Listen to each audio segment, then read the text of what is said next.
Hi guys, good morning, good afternoon, good evening, wherever you are in this world. I hope you're doing well. Welcome to our channel another time. Thank you for stopping by. Um, it's early in the morning, but I woke up and I'm trying to do this video before Diamond wakes up, because I know if I do it with her in the background, she's going to be doing her own talking as well. So I wanted some quiet time. Excuse the sound of my voice. I wanted some quiet time to do it. On today's video, I'll be sharing a story slash testimony about my immigration story to Canada. It's a long story, so I'll try to make it as short as possible. I always thought I was patriotic to my country. I would never have left my country. I used to think that I would only go on vacations and come back home until I had an incident and things changed in the country and everything, and I started thinking differently. So in 2009, I heard about the opportunity to migrate to Canada. I started one program and then they changed their policy on me after we had submitted our documents and everything. I was just waiting for a filing number. They changed the policy, and like they said, if your documents were submitted after like February 25, just for speaking sake, then you were no longer eligible for that program, and ours fell in that category. So okay, so I was like, you know what, maybe God doesn't want me to go anywhere, so I placed it on hold. I just stopped looking into it. We started looking place in our country, and we started thinking about building, and we started like building a house there and everything. And then for some reason I became very unhappy. I was unhappy with my job. I was unhappy with my family. I was just unhappy. We had started a little business. I was getting stressed out. I started having thoughts that I knew I should not have. There were so many things that happened that I don't want to go into detail about, because this story is not about that. But I just became very dissatisfied with life. And then I started hearing about other opportunities to come to Canada. So I said, all right, let me try again.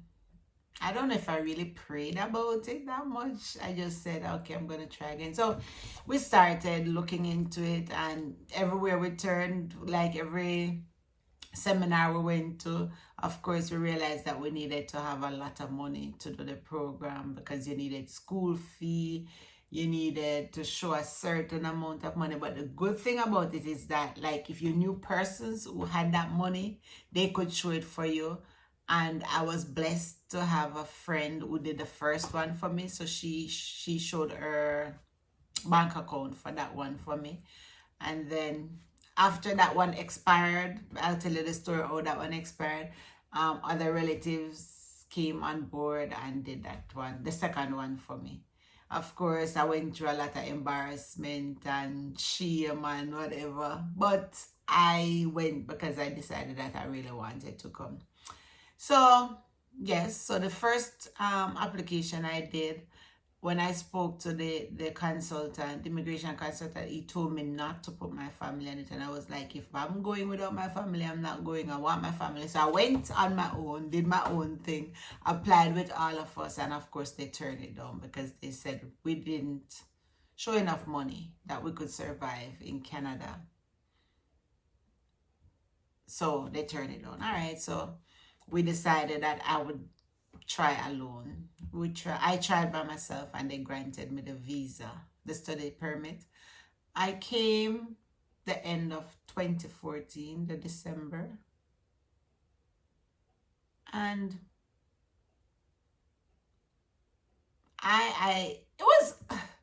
it was what they call it, culture shock. I got a really big culture shock because I was always hearing about foreign, and I thought foreign was really nice, and foreign, when I came, it wasn't what I expected. and I decided to go back home because I was here during my 4 months leave, so my job was still there waiting on me. So I went back home and I started working. But then the feeling came again. I was very dissatisfied with life. I started feeling sad, suicidal, all kind of things. And I was like, and then I remembered being here and I was like, but although things were not what I expected it to be, I knew I felt different when I was here. So I said, okay, I'm going to try again. It wasn't that easy because I'd lost my spot at the college, so I had to wait until they had an opening to accept me back into the program. They eventually accepted me back. Then I had to go seek the visa again. So I had to go through the whole process all over again. By this time, I had to be bothering relatives and whoever, like, to show their bank statement. And you know, not everybody wants you to know their business. So I went through a little embarrassment and all of that right there. But anyways, we got over that and I was granted the visa. And I had to leave my family again. This time, my mother had offered to keep my sons in the US with her for a while because the plan was that I was going to come and by the end of the year, Mark and the children would join me here because I guess I own immigration or I own the embassy.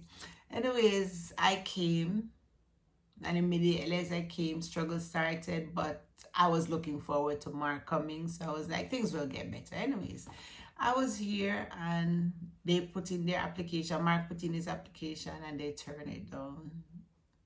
And at that point, I was thinking about going back, but I had persons who encouraged me to stay. So I stayed and eventually, I won't go into all the details, but eventually I finished school after going. I had to work at nights and go to school during the days and everything. It wasn't easy, but I went through.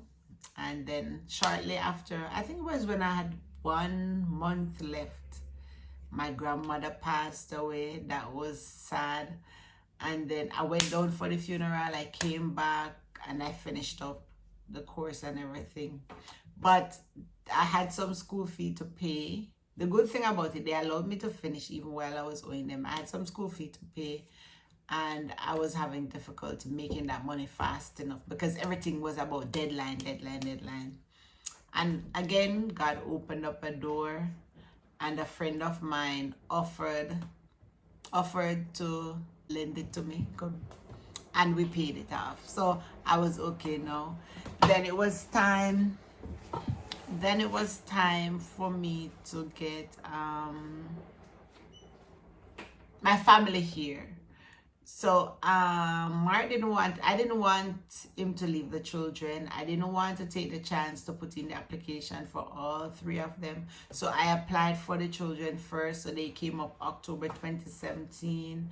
And then I applied, we applied for Dwayne and he came up in April.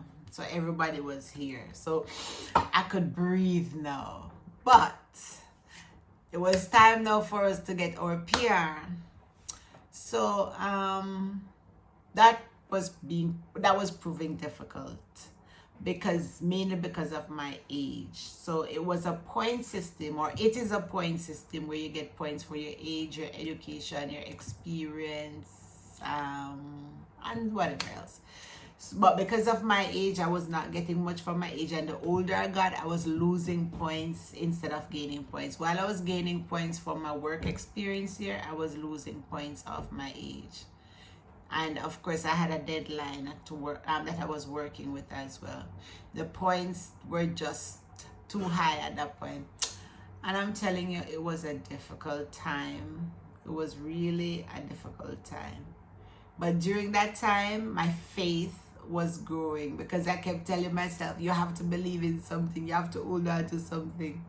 So I kept looking to God. I kept praying. I had friends who were helping me. They were looking into other programs that I could have applied to there were so many persons trying to help me. I lived on IRCC every day after work. I would just go on it. Sometimes I would read up until 2, 3 a.m. in the morning. At one point, I knew everything. Not everything, but I knew any question you asked me about the immigration system, I could tell it because I was on it. I was searching. I was looking for information because I was like, there must be some way for me to stay in Canada because I was afraid of going back home because I felt, I knew I would have looked silly to have given up my job and everything and then come back home. So I was like, I'm not going home. Nobody's not going to laugh at me and all of that. So anyways, we were going through, we were searching for programs. Couldn't find anything.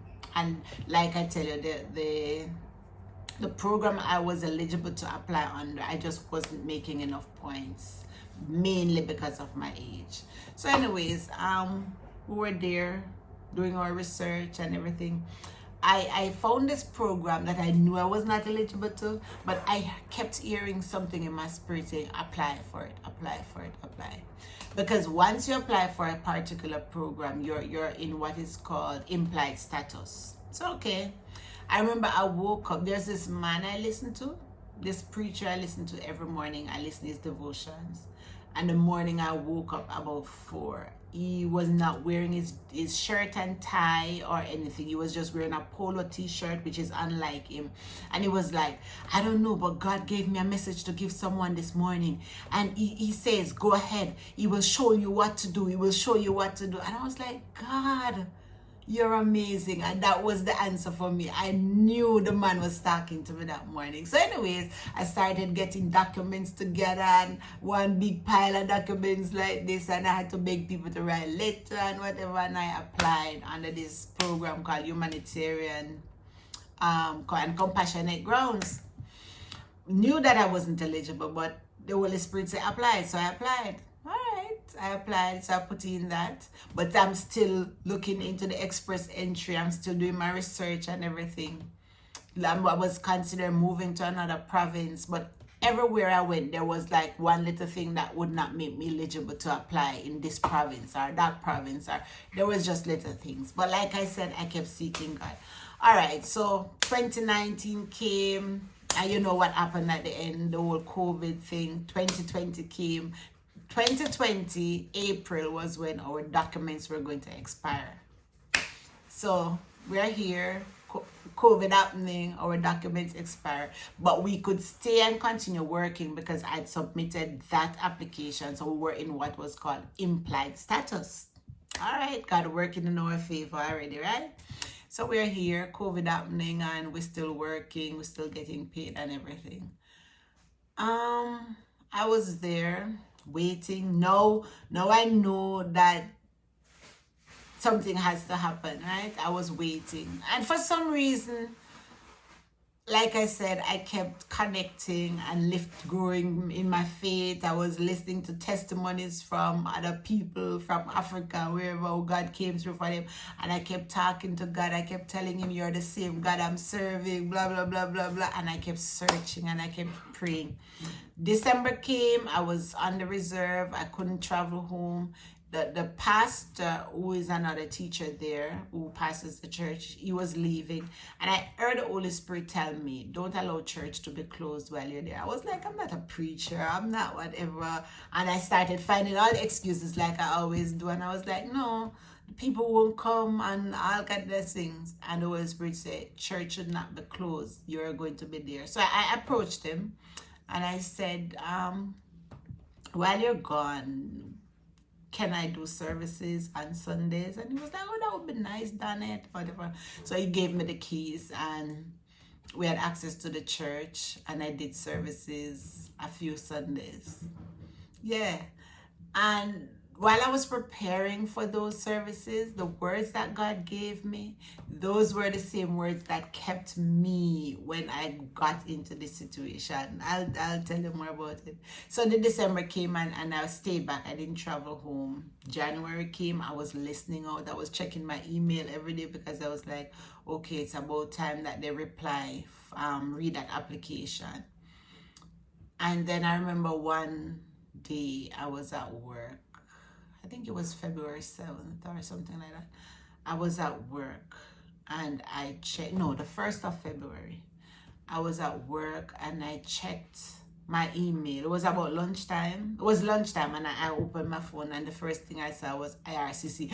My heart leapt and it went back down, and I opened it and I saw where they said my application was denied, and they sent a letter and they said show this letter at the airport and whatever. So that means I need, because my status in the country has expired, so I need to leave, and they gave me a deadline and all kind of things. And I read it.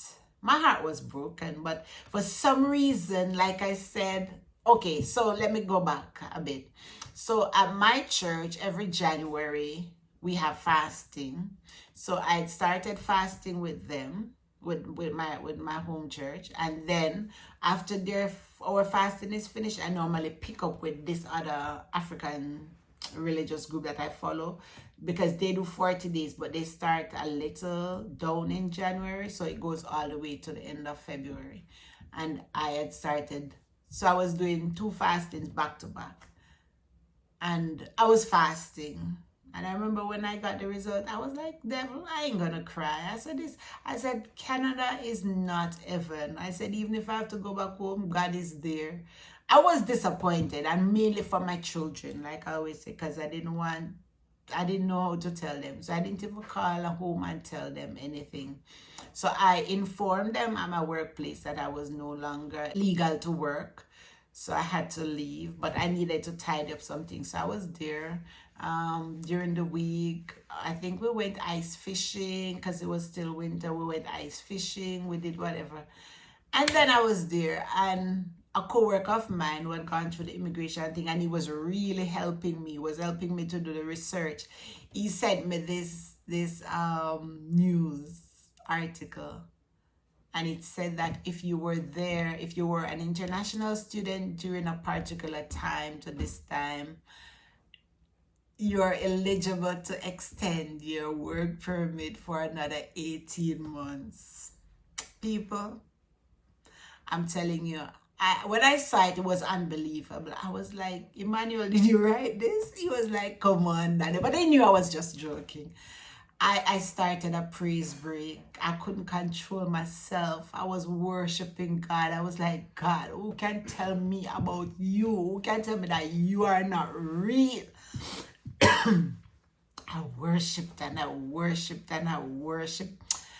And I just worshipped. I couldn't help myself. I was just there praising God and worshiping God. All right, so that issue was resolved, but I still had to leave the reserve because I needed to come down and do a test. I had to do a language test as well for the immigration program. So while I was on the reserve, it expired. When I came down during the COVID time, none of the locations were open, so I couldn't resit the test. So like I said, I had to come down to get those done. When I was leaving, the people on the reserve, they were so gracious to me. I remember this parent, she baked me a beautiful cake with my face on it, and they gave me monetary gift. Oh, during the time I was getting ready to come down, my husband's dad passed away. So it was like one thing after the other. I was unable to work. I was leaving the reserve. My father-in-law passed away. But like I said, my faith had grown so much that I didn't even know how to be sad.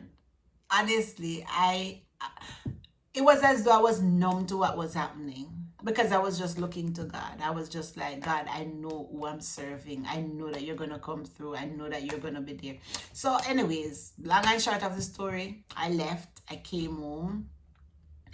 And that was when I told my family. I didn't tell them before because I wanted to be here, especially for my older son, because I knew what he was going through, because he wasn't able to go to university or anything. He wasn't able to apply for university.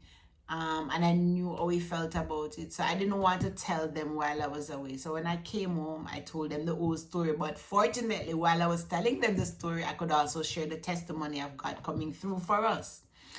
All right, so I came home the Friday. By the Saturday, there was this big draw, big huge draw, where I was trying to finish this testimony slash story before Diamond woke up, but she woke up. So if you hear in the background, please excuse me. So back to what I was saying. So they did a big draw where they dropped the points to 75. Mind you, I had 400 and odd points waiting all along. But because my test that I had expired, it had pushed me out of the pool. So I was not in the pool. So I did not get selected. We were heartbroken again. Everybody, friends, family, everybody was calling me, Danette, you get called, blah, blah, blah. So anyways, like I said, God was with me. So I just declared, I said, listen, me, God is going to come through. I said, I wasn't prepared this time. And unfortunately, we didn't get selected. So I said, God is going to make a way again. All right, so I went, did the test, did fine on it. So my points went up a bit. Decided at this point, well, I decided before because I went through an immigration consultant to get the work permit done. Got back the work permit and everything. So he was working on the PR application now. And I remember after we had opened up back the pool and reapplied. We had reapplied and gotten back into the pool, and I was watching the numbers every week. They were drawing. I noticed that the numbers were dropping a bit. And then they eventually did a draw. I think it was like 3 weeks later. Or the third draw after that big draw was when we got selected. And of course, it was celebration. We were elated. So we started getting all the documents together and taking photos and doing everything that we needed to do. So that was a happy time because we knew that we were getting out of the situation that we were in with the uncertainty. And we applied for it. Like I said, I went through an immigration officer because I was tired. By now, all along, I was doing most of the things myself. But by now, I was so tired mentally. I was like, you know what? I'm just going to make up my mind and pay someone to do it. Luckily, we had savings. I had some savings from work. And my husband was still working. So we paid and we got it done. And it got approved. We got our PR cards. Daniel and Dwayne were the first ones to get their cards. And then mine came and Dominic had to wait a bit. But God came through for us. Like, I have a song that I sung out of it.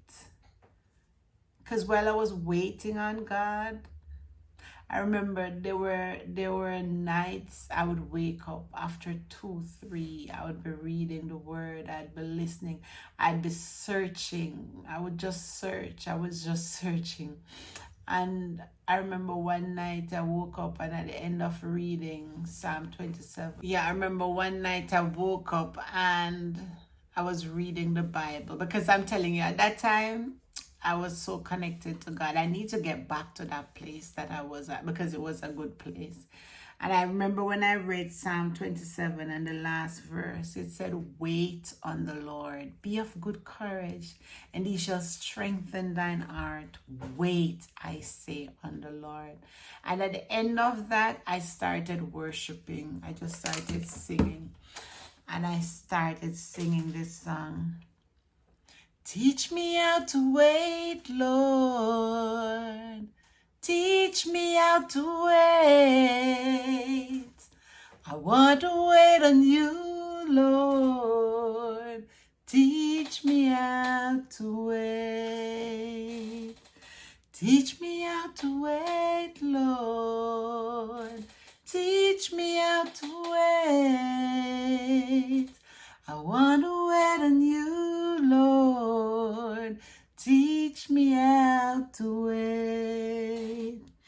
I want to wait on you, Lord.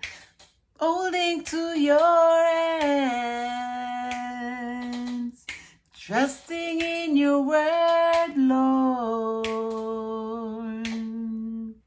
believing in your plans. Teach me how to wait, Lord. Teach me how to wait. I want to wait on you, Lord. Teach me how to wait.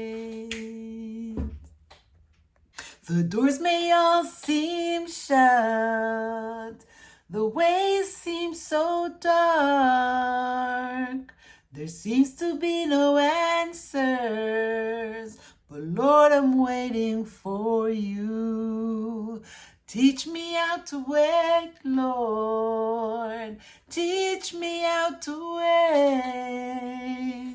I want to wait on you, Lord. Teach me how to wait. The enemy tries to trick us with deceitful plans. Lord, help us to resist him and flee far from sin. So teach me how to wait, Lord. Teach me how to wait. I want to wait on you, Lord. Teach me how to wait.